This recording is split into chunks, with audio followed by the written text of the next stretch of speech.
Bismillahirrahmanirrahim. Assalamualaikum warahmatullahi wabarakatuh.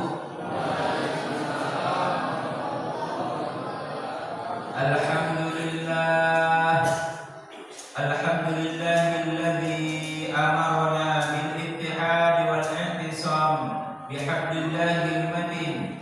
Nashhadu an la ilaha illallah iyyahu na'budu wa iyyahu nasta'in wa nusalli wa nusallimu ala nabiyyina Muhammadin sallallahu alaihi wasallam al-mab'uts rahmatan lil alamin. Allahumma imanan bika wa tasdiqan bi kitabika wa wafa'an bi ahdika wa ittiba'an li sunnati nabiyyika sallallahu alaihi wasallam. Allahumma inna nas'aluka ilman nafi'a wa rizqan wasi'a wa shifaan min kulli da'in bi rahmatika ya arhamar rahimin. Allahumma faqihna fid din wa 'allimna ta'wil bi rahmatika ya arhamar rahimin. Amin amin ya rabbal alamin. Bapak Ibu yang dimuliakan Allah Subhanahu wa taala, mudah-mudahan semua dalam keadaan sehat walafiat, sehat jasmaninya, sehat rohaninya, dan mudah-mudahan juga sehat dompetnya masing-masing. Amin ya rabbal alamin. Kita bersyukur kepada Allah Subhanahu wa taala, doa kita sudah dikabulkan oleh Allah. Di bulan Rajab dulu kita baca doa, Allahumma barik lana fi Rajabin wa Sya'bana wa ballighna Ramadan. Ya Allah, berikan kepada kami kebahagiaan di bulan Rajab, berikan kepada kami kebahagiaan di bulan Sya'ban, dan panjangkan umur kami sampai bulan Ramadan. Sekarang kita sudah berada di bulan Ramadan, berarti doa kita sudah dikabulkan oleh Allah Subhanahu wa taala. Nah, sekarang setelah kita berada di bulan suci Ramadan, terus kita mau ngapain? Dan kira-kira seperti itu. Karena kita mimpi ketemu Ramadan ini sudah 3 bulan yang lalu, dan kita sudah dihantarkan oleh Allah panjang umur sampai bulan suci Ramadan tahun ini. Maka mudah-mudahan Bapak Ibu sekalian masih diberikan umur yang panjang, nanti bisa menyelesaikan bulan suci Ramadan berpuasa 1 bulan penuh, dan kita merayakannya pada tanggal 1 Syawal 1444 Hijriah. Amin ya rabbal alamin. Salawat dan salam kita sampaikan kepada baginda Nabi Muhammad sallallahu alaihi wasallam. Beliau memberikan wasiat kepada kita semuanya, taraktu fikum amrayn in tamassaktum bihima lan tadillu abada, kitaballah wa sunnat rasulih. Aku wasiatkan kepada kalian 2 perkara. Kalau ingin rezekinya dimudahkan, kata Rasulullah, kalau ingin urusan ekonominya diberikan kemudahan, urusan keluarga diberikan kemudahan, urusan jodoh diberikan kemudahan, urusan belajar diberikan kemudahan, urusan pekerjaan, urusan jabatan, urusan kenegaraan diberikan kemudahan, maka kata Rasulullah, kembalilah kepada Al-Quran, kembalilah kepada As-Sunnah, maka niscaya hidup kita menjadi lurus, bahagia di dunia, meninggal dalam keadaan husnul khatimah, dan dijadikan sebagai ahli surga. Amin ya rabbal alamin. Bapak Ibu yang dimuliakan Allah Subhanahu wa taala, pertanyaan yang selalu saya sampaikan, kalau sore hari ini malaikat Jibril hadir di tengah-tengah kita, lalu bertanya kepada Bapak Ibu sekalian, pertanyaannya adalah, apakah Bapak Ibu pengen masuk surga apa masuk neraka? Kira-kira jawabannya apa? Kira-kira yang pengen masuk surga 100% atau 80%?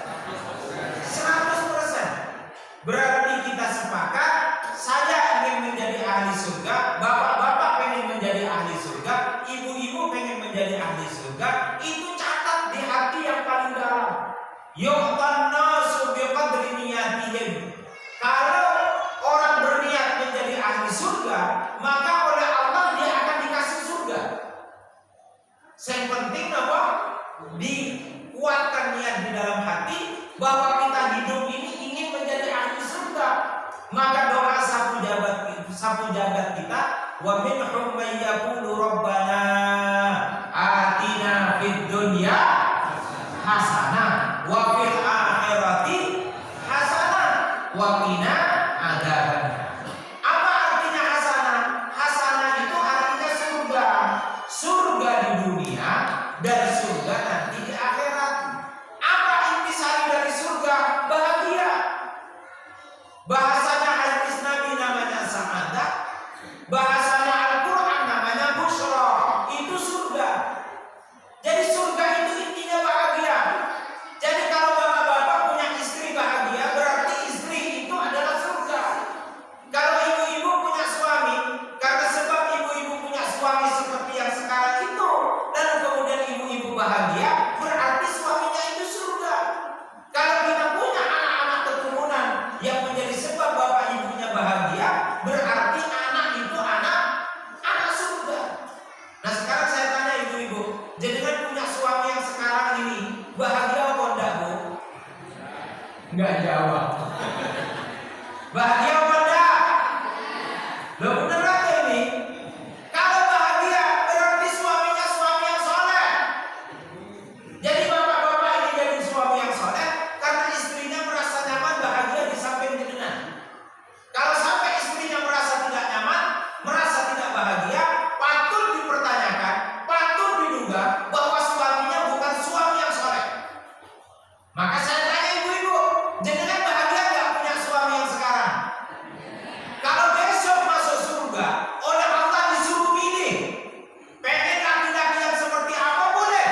Kira-kira minta balik kumpul sama suami yang sekarang atau cari suami yang baru?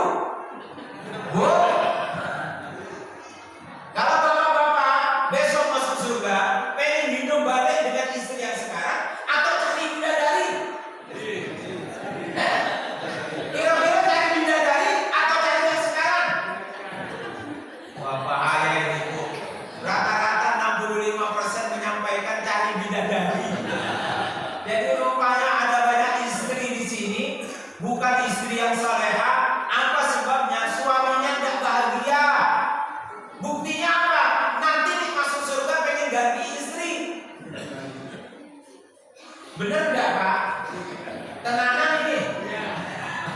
Iya. Nah Bapak Ibu yang dimuliakan Allah Subhanahu Wa Taala, maka dikunci niat menjadi ahli surga. Di dalam surah Ar-Ra'd ayat 23, orang ketika meniatkan menjadi ahli surga jangan sendirian. Jangan sendirian. Loh kita kan punya keluarga. Keluarga itu ada orang tua, keluarga itu ada pasangan, istri atau suami, keluarga itu ada anak. Itu ring satu keluarga kita. Maka diperintahkan oleh Allah di dalam Quran surah Ar-Ra'd ayat 23, Allah Subhanahu wa taala berfirman, "Jannatu 'adnin yadkhulunaha wa man salaha min abaihim wa azwajihim wa abnaihim wal malaikatu yadkhuluna min kulli babin salamun 'alaikum bima sabartum." Ketika seseorang oleh Allah dimasukkan ke dalam surga, taruhlah misalnya bapak-bapak yang masuk surga, maka kata Allah di dalam surah Ar-Ra'd, jangan masuk surga sendirian, ajak orang tuanya. Orang tuanya diajak masuk surga, sehingga orang tuanya dirangkul di tangan kanan. Kalau sudah orang tuanya dirangkul atau bisa dirangkul di tangan kanan, maka yang kedua wa azwajihim, istrinya diajak juga masuk surga. Bisa dimengerti Pak ya? Jadi kalau bapak-bapak yang masuk surga itu cari orang tuanya, rangkul dia pakai tangan kanan, cari istri kita, rangkul pakai tangan kiri, dan cari anak-anak keturunan kita, suruh pegangan dengan baju yang di belakang kita.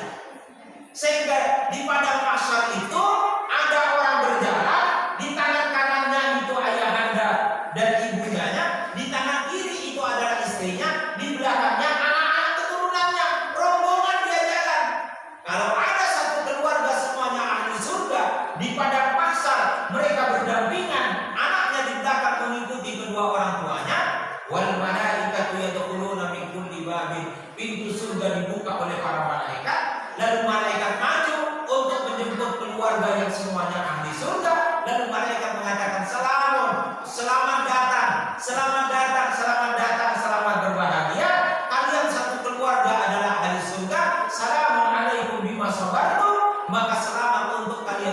keluarga karena kalian telah bersabar dalam rangka untuk taat kepada Allah Subhanahu wa Ta'ala.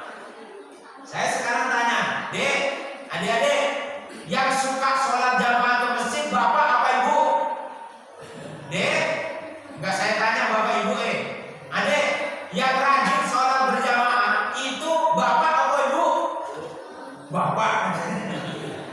Lah kalau bapak yang rajin sholat berjamaah, ibu di rumah, kira-kira besok masuk surganya bisa bareng atau enggak? Enggak bisa, Pak. Dek, saya senang ngaji. Kalau ada pengajian yang sering hadir, itu bapak atau ibu? Gak berani anaknya dan dilihatin orang tuanya. Jadi harus kompak, ibadahnya harus kompak. Suami, istri, anak ibadahnya harus kompak.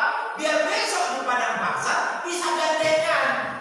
Nah kalau istrinya senang ngaji, suaminya gak senang ngaji, maka yang dimudahkan jalannya menuju surga itu nanti istrinya.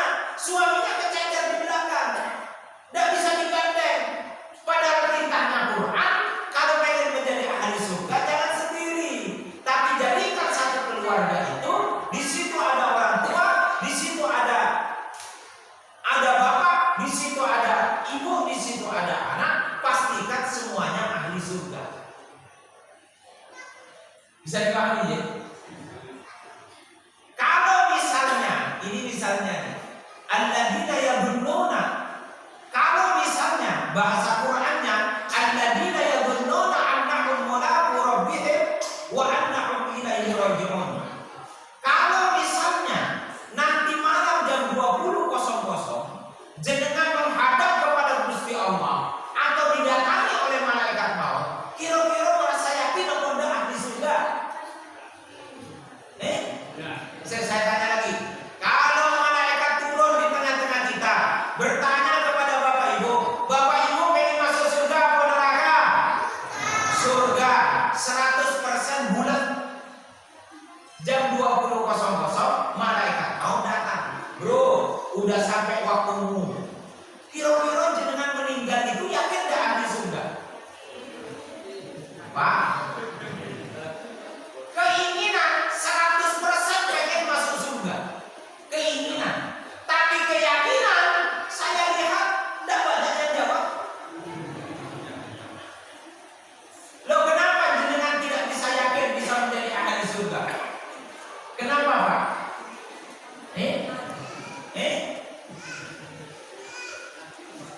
Loh perasaan ini sama seperti sahabat Imam Al-Ghazali di dalam kitab Ihya Ulumuddin, ad-dunya mir'atul akhirah.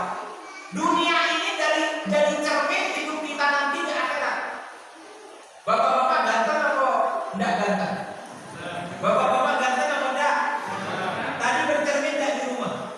Ketika bapak bercermin, kira-kira yang tampak di cermin itu mewakili wajah dengan 100% atau 50%? Yang tampak di cermin itu 100%, Pak. Maka Imam Al-Ghazali mengatakan orang yang imannya kuat, orang yang jujur dengan keimanannya, dunia ini bisa menjadi gambaran kehidupan kita nanti di akhirat. Jadi kalau orang ingin menghitung apakah dirinya itu ahli surga atau bukan, tidak usah nunggu mati, Pak. Tidak usah nunggu mati. Enggak usah nunggu mati. Sekarang pun kita sudah bisa memperhitungkan kita ini ahli surga atau bukan.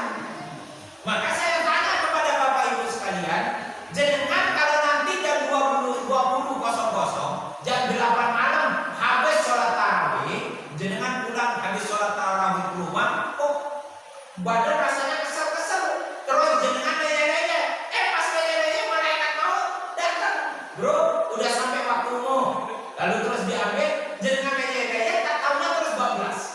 Kira-kira jenengan yakin atau tidak ahli surga?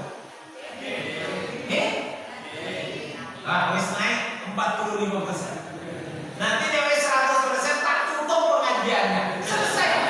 Tugasnya orang beriman itu membayangkan bahwa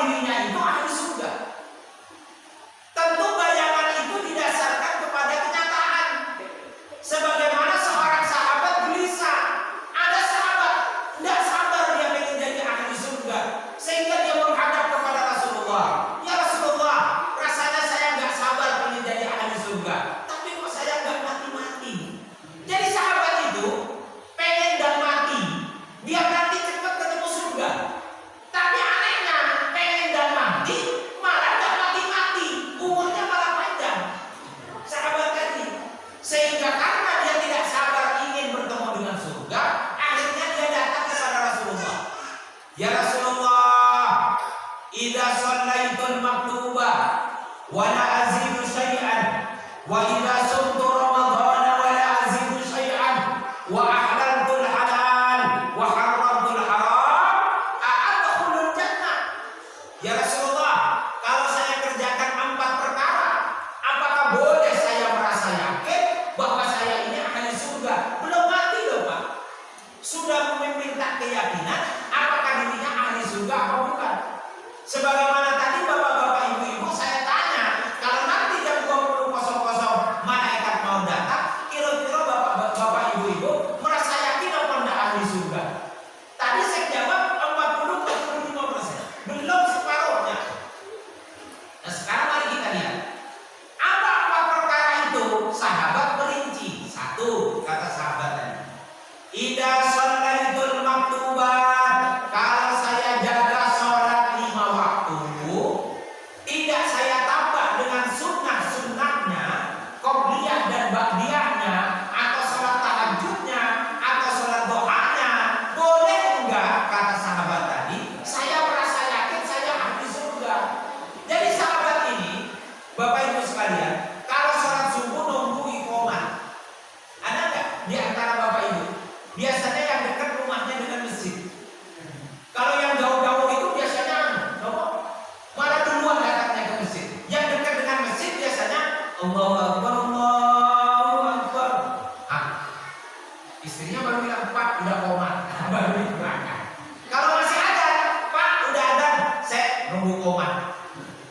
Kalau sudah komat, barulah dia bersegera untuk ambil wudu, pakai ini macam-macam, baru berangkat ke masjid. Nah, tipe orang itu begitu. Yang tadi bertanya kepada Nabi, setelah dikumandangkan iqamah, baru dia datang ke masjid. Imam Allahu Akbar, dia langsung ikut takbir. Setelah imam salam ke kanan ke kiri, dia nggak ikut zikir, langsung pulang. Langsung pulang. Maghrib ya seperti itu, Isya ya seperti itu, subuh ya seperti itu, duhur ya seperti itu, asar ya seperti itu, tapi dia jaga. Dia jaga, jangan sampai lewat. Hanya datangnya itu pas imam takbir dia datang, imam salam dia. Kira-kira sumber kencono lah. Sumber kencono lah kira-kira. Jadi modelnya seperti itu.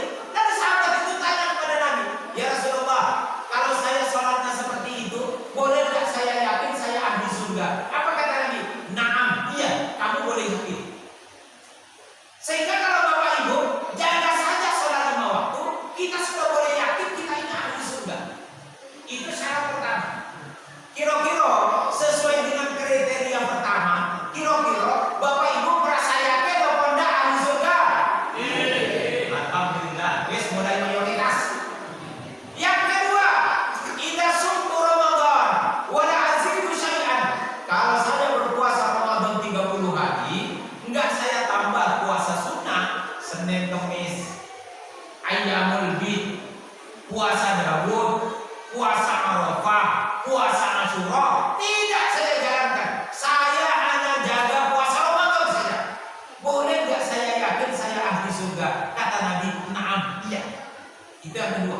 Jadi kalau Bapak Ibu jaga sholat 5 waktu, apalagi kok yang ditambah qobliyah ba'diyah, tambah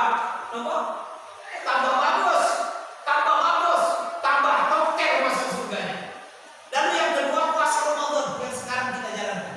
Lalu yang ketiga, wa ahlaltul halal, cari rezeki yang halal. Kalau cari rezeki yang halal, dikasihkan ke istri dan anak, maka itu jaminan orang itu ahli surga. Yang keempat, wa harramtul haram, dan saya singkirkan jauh-jauh sumber-sumber rezeki yang haram. Maka kalau orang hidup dengan 4 perkara ini, dia wajib untuk merasa yakin dirinya ahli surga. Bapak Ibu sekalian, kalau berdasarkan 4 syarat tadi, kira-kira saya tanya ibu-ibu dulu, kalau menurut 4 perkara ini, sholat 5 waktu, puasa Ramadan, cari rezeki yang halal, jauhkan sumber rezeki yang haram, ibu-ibu yakin gak ahli surga? Betul Pak. Bapak-bapak yakin gak ahli surga? Alhamdulillah. Selesai Pak. Habis ini ada hadroh kan? Selesai nih. Jadi orang beriman itu batas akhir dari keimanan itu dia merasa yakin ahli surga. Kenapa dia merasa yakin ahli surga? Karena sholatnya dijaga, karena puasanya dijaga, karena rezekinya dijaga, perkara yang haram ditinggalkan. Selesai, itu orang beriman. Yu'tan nasu biqadri niyatihim. Kalau dia sudah merasa yakin menjadi ahli surga, maka yakinlah Allah akan catat orang itu ahli surga. Percaya apa enggak Pak? Nih enggak percaya namanya enggak percaya kepada Rasulullah. Wong itu hadisnya Nabi kok. Lah kok enggak percaya? Berarti kan Bapak Ibu ini yakin menjadi ahli surga. Berarti nanti kalau jam 20.00 malaikat datang berarti sudah siap ya? Buat siapa? Alhamdulillah. Tak doakan nih. Dirikan tak doakan gede-gede. Jadi prinsipnya Bapak Ibu sekalian, orang beriman itu los saja. Kapan Gusti Allah mau kirim malaikat maut, dia pasrah saja, mau ahli surga kok. Lah terus bapak-bapak apa toh yang diberatkan untuk nanti malam kembali kepada Allah? Istri. Kan di akhirat ada bidadari. Jenengan tadi bilang kok nanti kalau masuk surga pengen ganti istri dengan siapa? Nah, dengan bidadari. Kira-kira pikiran itu terjadi sama kita atau terjadi kepada orang lain? Tidak Pak. Sahabat pun mikir begitu. Sahabat mikir di depan Nabi, ya Nabi, mohon maaf, saya nanti nih masuk surga, mohon maaf saya pengen ganti istri. Lah istri saya yang sekarang cerewet ya Rasulullah. Mohon maaf, istri jenengan cerewet atau enggak? Istri saya cerewet, istri saya itu pokoknya enggak nyenengke kata suami. Lalu sahabat yang lain tanya kepada Nabi, ya Rasulullah, kalau saya nanti di surga nikah lagi dengan bidadari, dengan saya meminta saya kembali dengan istri saya, mana yang lebih lezat ya Rasulullah? Kata sahabat tadi. Ini mewakili pertanyaan yang jenengan. Kira-kira nikah dengan bidadari atau kumpul dengan istri sendiri nanti di akhirat di surga, kira-kira nikmat yang mana? Nabi mengatakan begini, kata Rasulullah, kalau kamu kumpul dengan bidadari, maka bidadari itu tidak bisa diajak cerita tentang dunia. Lah enggak pernah hidup di dunia kok. Enggak pernah. Jadi jenengan dulu jalan-jalan dengan istri ke Cengkeh karena enggak punya modal rekreasi, maka cukup Cengkeh. Kan kira-kira gitu. Berdua begitu kan senangnya setengah mati. Walaupun setelah 20 tahun ya suasananya wis beda. Dan kira-kira gitu. Maka kata Rasulullah, kalau kamu wahai para laki-laki menikah dengan bidadari, diajak ngobrol nggak nyambung. Dia hanya menampilkan kecantikan saja. Dia hanya menampilkan tubuh yang bagus saja. Tapi kalau diajak ngobrol nggak nyambung karena nggak pernah punya pengalaman hidup baru di dunia. Tapi kalau kamu kumpul dengan istrimu, kamu semalaman pun semalam penuh ngobrol dengan istrimu dulu di dunia, yang kembali hidup nanti di akhirat bersama, itu akan nyambung. Jadi hidup dengan istri sendiri nanti di surga jauh lebih nikmat dibandingkan dengan hidup dengan siapa? Bidadari. Kata Rasulullah di dalam kitab tafsir Ibnu Katsir. Nah sekarang saya tanya lagi, berarti bapak-bapak kalau nanti masuk surga pengen hidup dengan istrinya yang sekarang apa bidadari?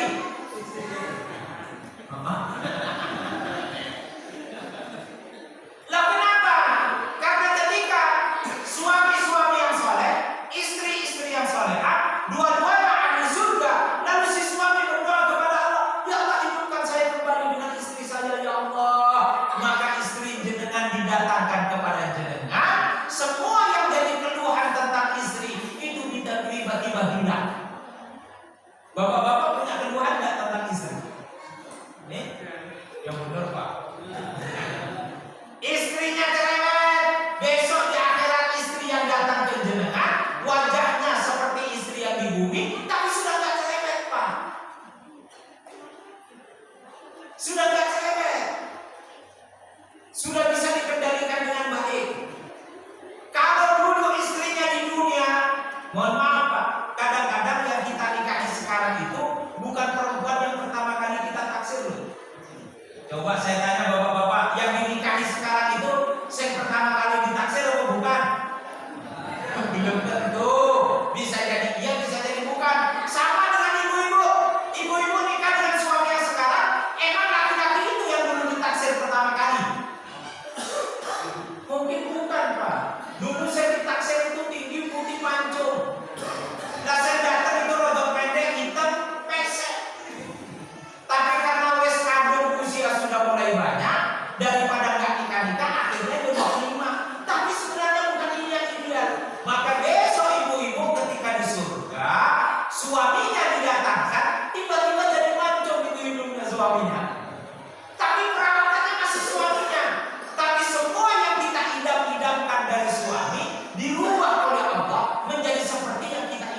suaminya harus jadi suami yang soleh, istrinya jadi istri yang soleh, sehingga dua-duanya bisa menjadi ahli surga. Kalau dua-duanya ahli surga, dia boleh mengajukan kepada Allah agar hidup kembali bersama dengan istrinya di surga.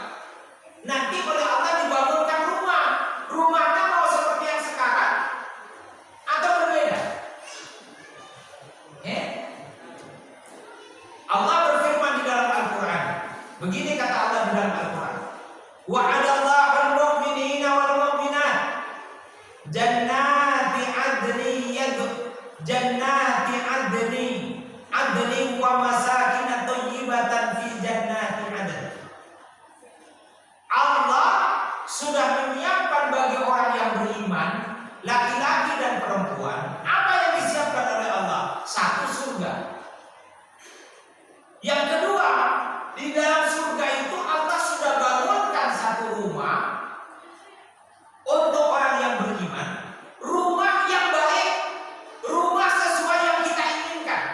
Saya tanya Bapak Ibu, rumah yang sekarang ini sudah rumah yang ideal apa belum? Sudah yang ideal. Masih ada nggak keinginan pengen rumah yang lebih bagus lagi? Kalau masih punya keinginan rumah yang lebih bagus, oleh Allah sudah dibangunkan di surga.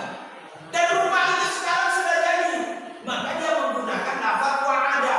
Wa'ada itu menyangkut kegiatan yang sudah terjadi. Allah sudah menyiapkan rumah bagi orang yang beriman di surga, bukan di dunia. Kalau rumahnya sudah jadi, yang jadi pertanyaan, Bapak Ibu kapan mau nempati? Rumahnya kan sudah jadi, ini ideal Pak. Kalau Bapak-bapak punya bayangan rumahnya 2 lantai, dikasih rumah itu 2 lantai. Kalau Bapak Ibu membayangkan rumahnya ada kolam renang, itu rumah langsung ada kolam renangnya. Jadi rumah itu berubah bentuk sesuai dengan yang kita inginkan. Nah, itulah rumah di surga. Rumahnya sudah jadi. Terus Bapak Ibu kapan mau nempati? Pengen dan cepat nempati atau pengen berlama-lama kontrak di bumi? Mohon maaf Bapak Ibu sekalian, dulu Allah menciptakan Nabi Adam di bumi atau di surga? Surga. Surah Al-Baqarah ayat 30. Wa idza qala rabbuka lil malaikati inni ja'ilun fil ardi khalifah ataj'alu fiha man yufsidu fiha wa yasfiku dima. Di surga Allah menuturkan kepada para malaikat, aku akan menciptakan Adam khalifah. Walaupun oleh malaikat ditentang, kenapa ya Allah engkau akan menciptakan makhluk yang hanya akan menumpahkan darah? Bukankah apakah kami ini tidak cukup bertasbih memuji engkau sepanjang waktu, kata para malaikat? Maka Allah mengatakan, inni a'lamu ma la ta'lamun. Wahai para malaikat, saya lebih tahu daripada kamu. Kalau nggak percaya, lalu Adam diciptakan oleh Allah min solsolin min hama'in maknun, diciptakan dari tanah liat, dari tanah yang lembut, lalu kemudian dibentuk, kemudian ditiupkan ruh, lalu kemudian hiduplah menjadi Adam. Lalu Adam diajari ilmu. Setelah diajari ilmu, maka Adam disuruh menyampaikan ilmunya kepada para malaikat. Mau diadu ilmunya Nabi Adam dengan ilmunya malaikat. Wa 'allama Adam al-asma'a kullaha tsumma 'aradahum 'ala al-malaikah. Lalu Adam menyampaikan ilmunya di depan para malaikat dengan begitu lancar dan begitu hebat. Setelah selesai Adam menampilkan ilmunya, kembali Allah mengatakan kepada para malaikat, sekarang giliran kalian, coba kalian jelaskan ilmu sebagaimana ilmu yang dimiliki oleh Nabi Adam. Apa jawabnya para malaikat? Qalu subhanaka la ilma lana illa ma 'allamtana. Maha suci Engkau ya Allah, kami tidak bisa menyampaikan ilmu sebagaimana ilmu yang dimiliki oleh Nabi Adam. Karena Nabi Adam punya ilmu lebih hebat dibandingkan dengan ilmunya para malaikat, maka para malaikat diperintah oleh Allah untuk memberi hormat kepada Adam. Pertanyaan saya, Adam diciptakan di surga atau di bumi? Di surga. Setelah Adam diciptakan di surga oleh Allah, Adam disuruh tinggal di surga atau di bumi? Di surga, Pak. Apa dalilnya? wa qulna ya Adam uskun anta wa zawjukal jannah. Wahai Adam dan istrimu Hawa, tinggallah kamu di surga, kata Allah. Wala taqrabu hadhihi syajarah, tapi kamu punya syariat, punya larangan, jangan sampai kamu mendekat kepada pohon ini. Tapi lalu singkat cerita, Nabi Adam dan istrinya Hawa kemudian melanggar. Tidak hanya mendekat, bahkan memetik buahnya dan bahkan memakan buahnya. Karena sebab itulah maka lalu kemudian Adam dan Hawa yang diciptakan di surga, yang ditempatkan di surga karena sebab melanggar aturan di surga, kemudian Adam dan Hawa diperintah oleh Allah untuk turun ke bumi. Berarti bagi Adam, bumi ini tanah kelahiran apa bukan? Tanah kelahiran Adam di mana? Di surga. Saya sekarang tanya, Bapak Ibu ini keturunan Nabi Adam apa bukan? Bapak Ibu ini keturunan Nabi Adam apa bukan? Ada di antara Bapak Ibu yang bukan keturunan Nabi Adam? Enggak ada. Kita semua anak keturunan Adam. Kalau anak keturunan Adam, berarti tempat tinggal asli kita di mana? Di surga. Bapak Ibu, kapan mau pulang kampung? Nah kan kita bukan penduduk asli bumi. Buyut kita yang namanya Nabi Adam itu oleh Allah diciptakan di surga, disuruh tinggal di surga karena sebab melanggar. Nabi Adam disuruh turun ke bumi. Bumi bukan tanah kelahiran kita. Tanah kelahiran kita di surga. Mohon maaf Bapak Ibu sekalian, ada nggak di sini yang hadir di sini yang bukan asli Solo? Ada nggak? Dengan asli mana? Jawa Barat. Pengen nggak pulang kampung, Mas? Pengen pulang kampung. Walaupun sudah merantau puluhan tahun, namanya rindu pulang kampung itu selalu akan ada. Saya keluar dari Pulau Madura, bukan hanya pulau loh Pak, masih nyebrang dari Pulau Madura ke pulau saya itu 12 jam. Pulau Kangean Pak, Pulau Kangean jauh Pak, jauh. Saya kalau pulang harus ngebel, ada kapal kok. Nanti kalau terlanjur pulang sampai Sumeneb udah ada kapal, terkatung-katung saya di Sumeneb. Jauh saya itu Pak. Walaupun saya ke Solo sudah dari tahun 1990 sampai hari ini, tapi tetap Pak kangen pulang kampung. Nah sekarang saya tanya Bapak Ibu, jenengan kangen nggak pulang kampung? Nah kampung asli jenengan di mana? Kalau masih di sini, enggak Pak, itu bukan rumah jenengan. Bumi ini bukan tempat tinggal kita yang asli. Kita ini pendatang di sini. Tempat tinggal asli kita di surga. Jenengan anak keturunan Adam apa bukan? Ya toh? Kalau anak keturunan Adam, kita harus merasa yakin bahwa tempat tinggal asli kita itu di surga. Maka pulang kampungnya kita itu ya ke surga. Maka saya tanya dari tadi Bapak Ibu sekalian, kapan jenengan mau pulang kampung? Nunggu lebaran. Kalau nanti pulang kampung, pertanyaan saya, kira-kira salah jalan atau enggak? Jenengan pulang sendiri masih nyampe ke rumah Pak?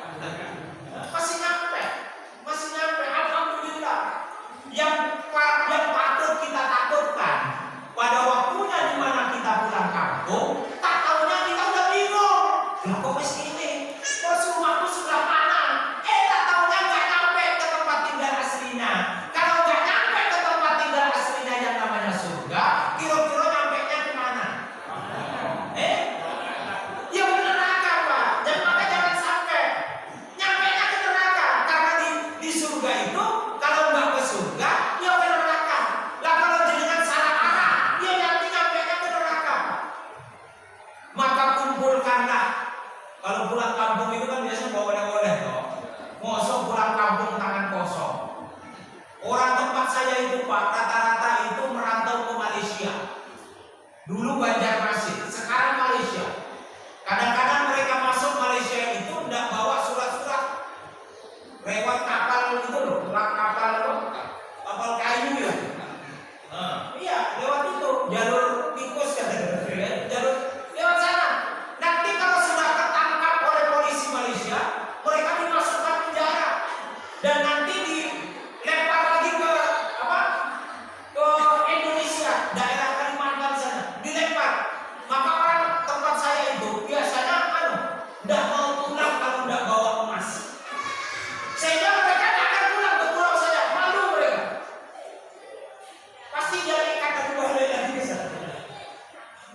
Emas Malaysia, emas Dubai, emas Mekah, emas Solo nggak diminati. Karena dianggap emas Dubai, emas Mekah, nanti lihat aja di YouTube tuh. Emas anian gitu, ketemu. Nanti di lapak-lapak seperti itu orang jualan emas, Pak. Anehnya yang nggak ada perampok gitu. Allah alam bisawab. Nah, oleh karena itu orang rindu pulang kampung, maka kata Rasulullah begini, man ahabba liqa Allah, ahabballahu liqa abdi. Siapa yang rindu bertemu dengan Allah, Allah pun akan rindu bertemu dengan hamba itu. Wa man akraha liqa Allah, siapa yang benci bertemu dengan Allah, Allah pun benci bertemu dengan hamba itu. Bapak Ibu termasuk yang rindu atau benci? Harusnya rindu, Pak. Orang beriman itu rindu bertemu dengan Allah. Tapi ujung-ujung dari hadis itu apa? Ala wahya bil mauti. Bertemunya seorang hamba dengan Allah itu dilalui dengan munculnya apa yang disebut dengan sakaratul maut. Sehingga kalau orang rindu bertemu dengan Allah, maka dia harus melewati apa? Sakaratul maut. Tadi sudah saya tanya, pengen masuk surga apa enggak? 100% surga. Kalau kira-kira nanti malam meninggal, yakin apa enggak ahli surga? Alhamdulillah, yang jawab yakin wis mulai mayoritas. Alhamdulillah. Kalau misalnya kita pasrah dan merasa rindu untuk bertemu dengan Allah, kita merasa siap untuk dipanggil oleh Allah. Pertanyaan saya, kira-kira kita cepat mati atau enggak? Cepat mati atau enggak? Ada di antara bapak-bapak yang sudah siap untuk menghadap kepada Allah? Ada yang sudah siap? Siapa yang sudah siap? Belum ada ya? Belum ada yang siap. Siap nggak siap harus siap, kata beliau. Tapi berbeda ketika orang menyatakan siap dengan orang yang menyatakan tidak siap.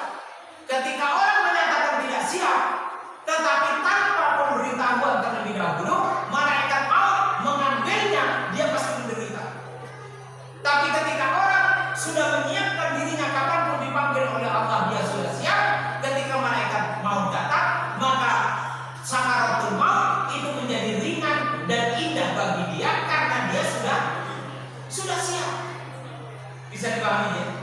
Bisa dipahami. Sehingga orang yang siap mati itu justru bisa panjang umur. Tetapi sebaliknya, orang yang tidak siap mati itu justru malah cepat mati. Apa buktinya? Ketika seorang sahabat izin kepada Rasulullah mau menunaikan ibadah haji, apa doanya? Dia diajari doa oleh Rasulullah. Apa doanya? Allahumma rzuqni syahadatan fi sabilik waj'al mauti fi baladi Rasulika sallallahu alaihi wasallam. Jadi doa yang diajarkan oleh Rasulullah kepada seorang sahabat yang menunaikan ibadah haji itu ternyata isinya, ya Allah, berikan saya rezeki kematian di jalan-Mu, dan jadikanlah kematianku ini di tanah suci-Mu, Al-Makkah Al-Mukarramah atau Al-Madinah Al-Munawwarah. Ini kan doa minta mati. Lalu pertanyaannya, sahabat itu cepat mati apa enggak? Ternyata sahabat itu umurnya panjang. Sehingga lalu dari doa ini, ketika Rasulullah mengajarkan sahabat untuk minta mati, tapi mati yang husnul khotimah kepada Allah Subhanahu wa taala, itu ternyata untuk mengukur kuatnya keimanan seseorang, kuatnya kepasrahan seseorang kepada Allah Subhanahu wa taala. Dan ternyata kepasrahan dia kepada Allah Subhanahu wa taala menjadi sebab orang itu malah panjang umur. Jadi kalau Bapak Ibu siap mati bukan berarti cepat mati, tapi itu menunjukkan kita pasrah kepada Allah Subhanahu wa taala. Wala tamutunna illa wa antum muslimun. Sehingga kalau kita menyatakan siap mati, justru sesuai dengan ajaran doa Rasulullah, itu malah kita diberikan panjang umur. Mohon maaf Bapak Ibu sekalian, sekarang ini rumus tentang sakaratul maut itu sudah tidak ada rumusnya. Kalau menurut akal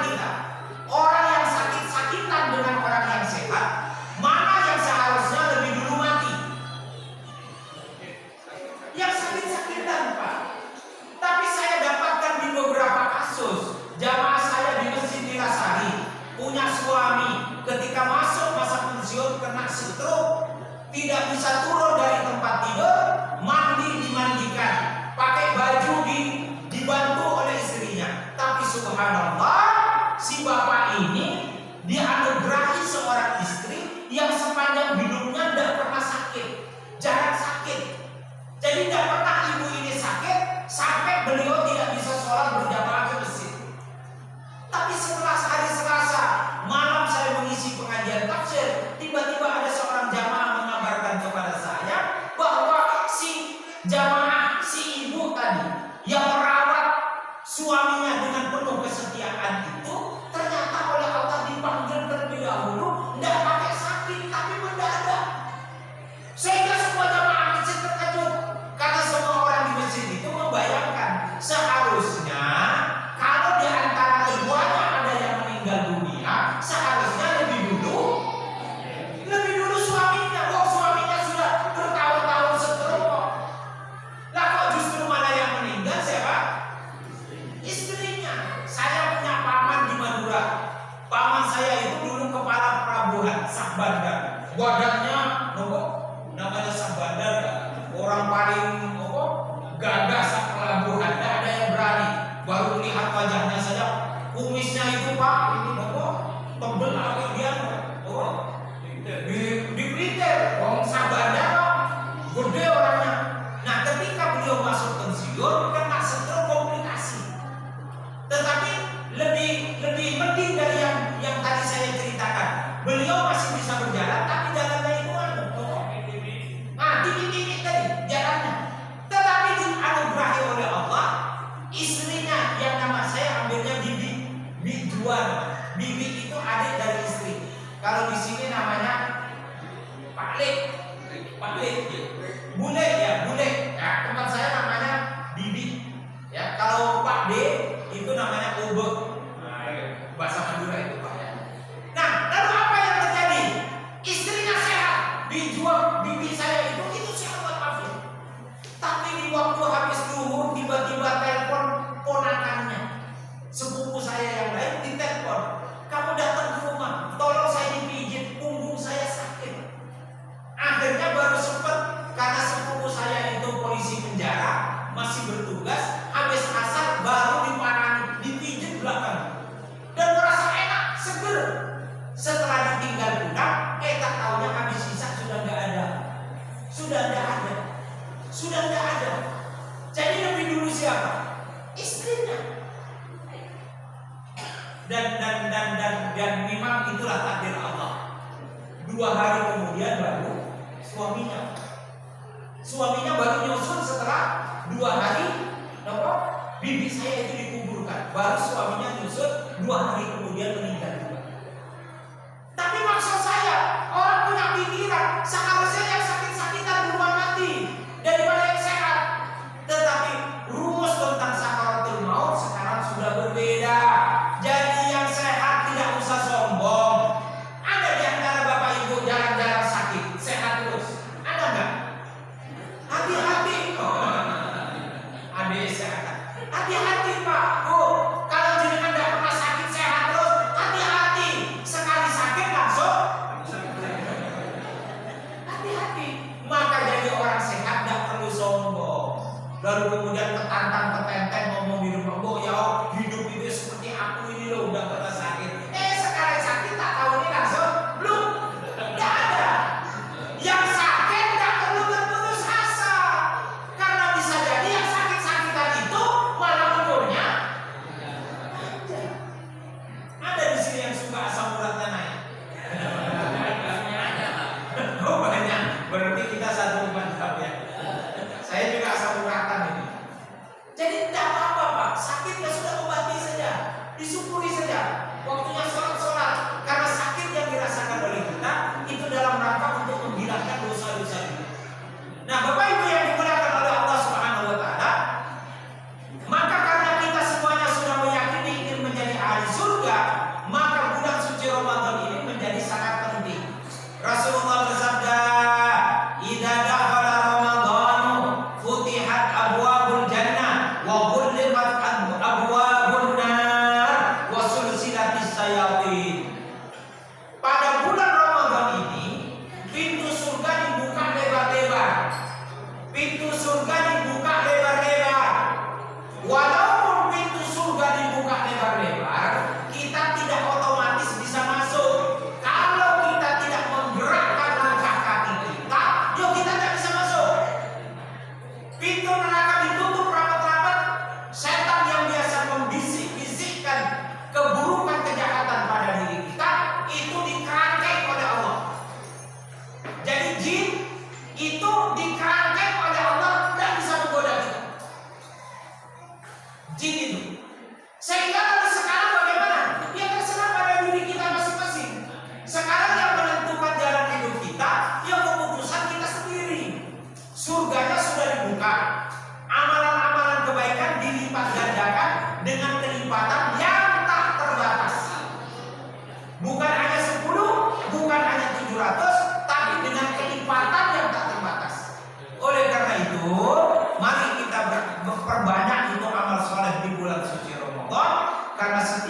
amal kebaikan yang kita lakukan di bulan suci Ramadan itu akan menghantarkan kita untuk ringan menjadi ahli surga. Amin ya rabbal.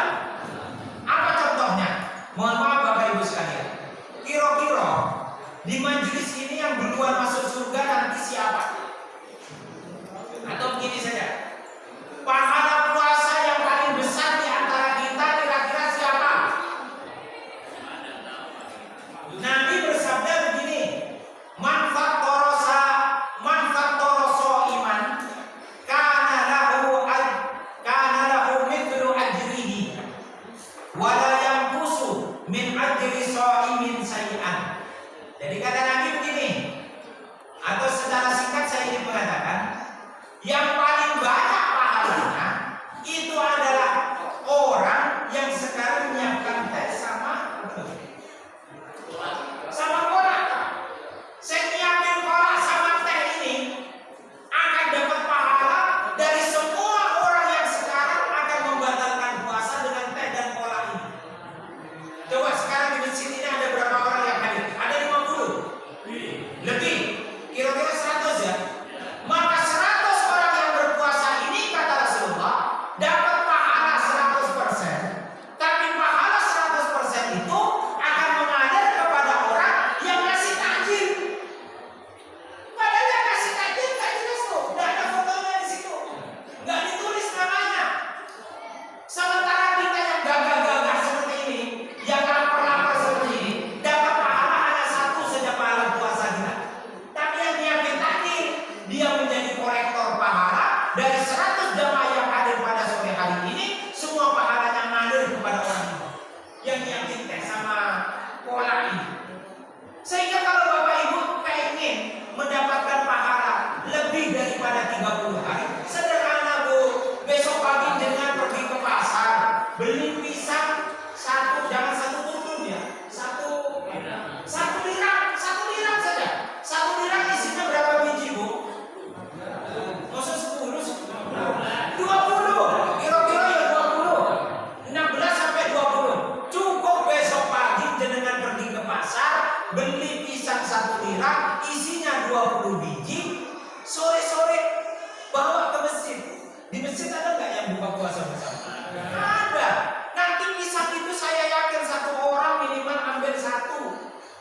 Maka hari itu kita sedang panen pahala kata Rasulullah SAW dari 20 orang yang membatalkan puasanya dengan cara memakan 1 biji pisang, itu pahalanya akan ngalir kepada jenengan yang tadi mengirimkan pisang untuk takjil tadi. Kan luar biasa Pak. Sehingga di zaman Rasulullah SAW, ketika Nabi itu mau bangun masjid, ya Nabi mau bangun masjid nih, langsung Utsman bin Affan berdiri, ya Rasulullah, sudah ya Rasulullah, jangan minta sahabat yang lain, biar saya yang nanggung.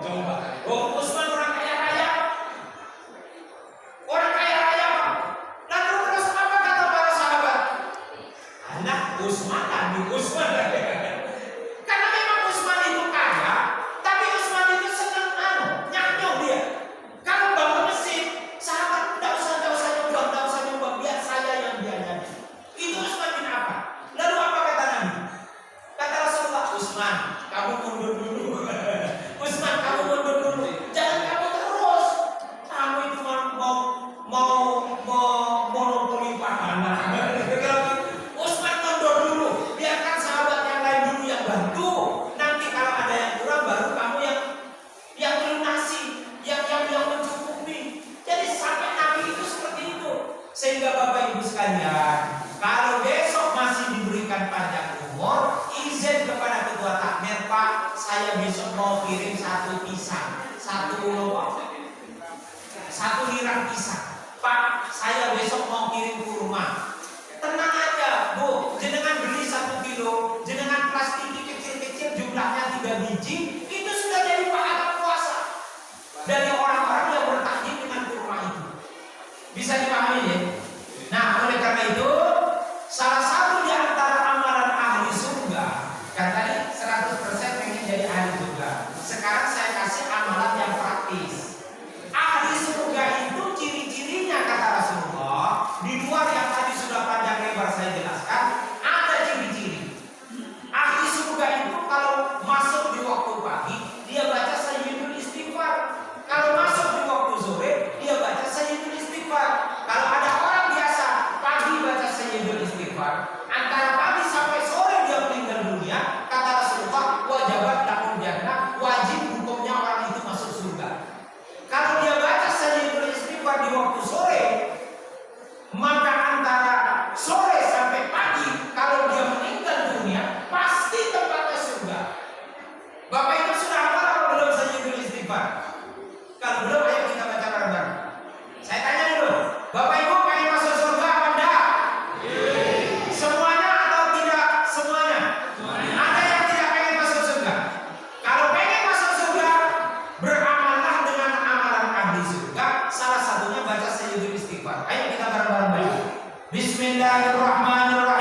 wa ana abduka wa ana ala ahdika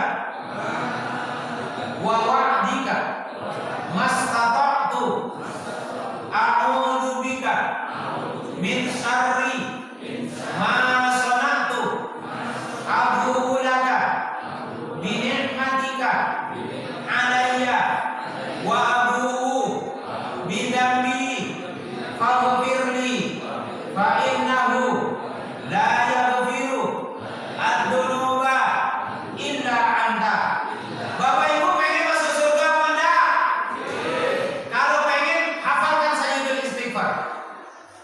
Berarti nanti kalau selesai majelis taklim, saya sama pengurus takmir tak berdiri di pintu keluar, saya hafal Sayyidul Istighfar, boleh pulang. Yang belum hafal, tunggu dulu di masjid. Setuju apa enggak? Oke. Kalau susah menghafal yang lengkap, la yudrak idza la yudraku kullu la yudraku kullu. Kalau enggak hafal seluruhnya, jangan tinggalkan seluruhnya. Kita hafalkan yang pendek. Bismillahirrahmanirrahim. Allahumma anta rabbi. Yuk, 1 2 3. Sudah hafal apa belum? Sekali lagi. 1 2 3. Sudah hafal apa belum? Berarti semuanya boleh pulang. Mari kita berdoa kepada Allah. A'udzubillahi minasyaitonirrajim. Bismillahirrahmanirrahim. Hamdan syakiran hamdan na'imin hamdan yuwafi ni'amahu wa yukafi mazidah. Rabbana lakal hamdu kama yanbaghi li jalali wajhikal karim wa 'azimi sultanik bi rahmatika ya arhamar rahimin. Allahumma taqabbal siyamana, Allahumma taqabbal siyamana, Allahumma taqabbal siyamana, Allahumma taqabbal salatana, Allahumma taqabbal husna a'malina bi rahmatika ya arhamar rahimin. Allahumma innaka 'afuwwun karim tuhibbul 'afwa fa'fu 'anna bi rahmatika ya arhamar rahimin. Allahumma rabbana atina fid dunya hasanah wa fil akhirati hasanah wa qina adzabannar wa qina adzabannar wa qina adzabannar wa adkhilna al-jannata ma'al abrar ya aziz ya ghaffar bi rahmatika ya arhamar rahimin. Subhana rabbika rabbil izzati amma yasifun wa salamun 'alal mursalin walhamdulillahi rabbil alamin. Amin amin ya rabbal alamin. Maghribnya jam berapa? 46. Oh, 46 berarti kurang berapa? Kurang 5 menit. Oh, 46 ya? Oh, beda ya? Saya kira ini kan 45, saya kira kurang 1 menit lagi. Berarti kurang 5 menit. 5 menit. Baik Bapak Ibu sekalian, kalau ada tanggapan pertanyaan kami persilahkan untuk isi waktu yang tinggal 4 menit. Tapi kalau memang sudah tidak ada, nanti kita tutup sampai di sini. Monggo kalau ada pertanyaan atau tanggapan. Atau ada acara lagi? Boleh. Nah, baik, berarti tanggapan pertanyaan. Ibu-ibu ada yang mau tanya? Bapak-bapak?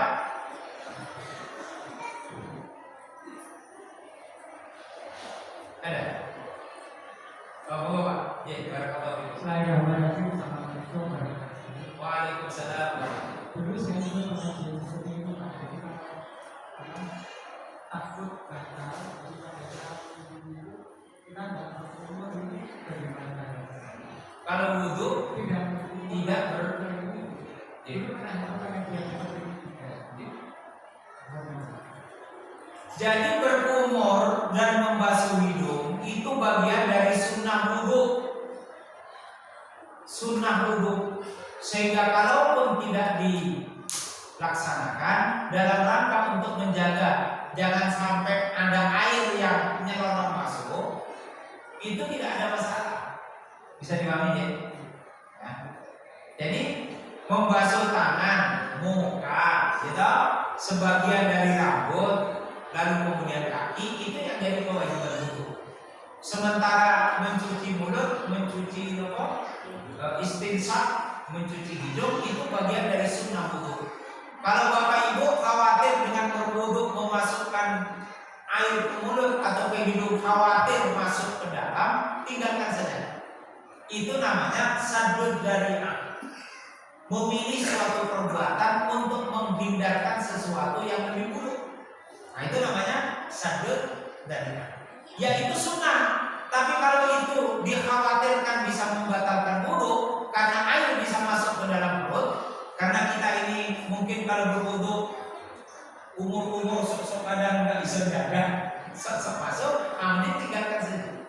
Tapi kalau bapak ibu bisa menjaga, ya berwudulah seperti biasa, berkumur, lalu setelah itu dikeluarkan, basuh hidung setelah itu dikeluarkan. Nggak usah ditarik ke dalam deh, nggak usah ditarik. Itu hukumnya saddud dzari'ah. Memilih mana yang lebih maslahat saja. Bisa dipahami ya? Barakallahu fikum. Baik, saya kira demikian yang bisa kami aturkan. Kalau ada yang lain monggo. Ya, monggo Bapak. Ini masalah sholat tarawih. Ya.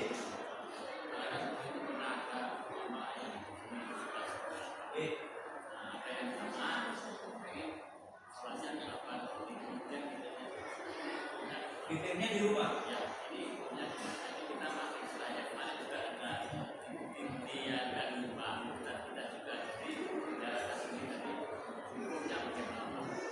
Bapak Ibu sekalian yang dimuliakan Allah Subhanahu wa taala, hukum asal dari sholat tarawih itu adalah sunnah. Sholat asal, hukum asal dari sholat tarawih itu adalah sunnah. Jadi dia bukan ibadah wajib, tapi sunnah yang diutamakan. Karena memang keutamaan puasa, karena sholat tarawih itu melekat dengan ibadah puasa Ramadan, maka nilainya juga menjadi tinggi.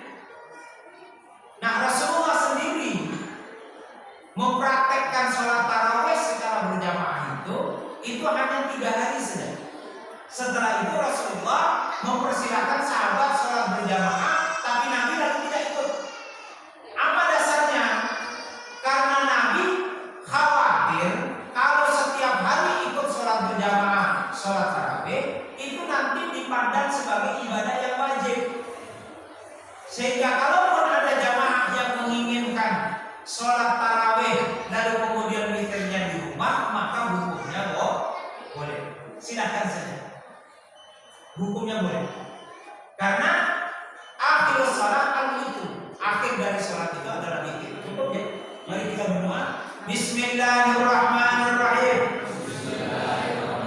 Allahumma laka sumtu wa bika amantu wa ala rizqika aftartu dhahabat dhama'u wa batallatil uruqu wa thabatal ajru insyaallah. Amin ya rabbal alamin. Demikian yang bisa kami sampaikan, kurang dan lebihnya mohon maaf. Billahi taufiq wal hidayah. Wassalamualaikum warahmatullahi wabarakatuh.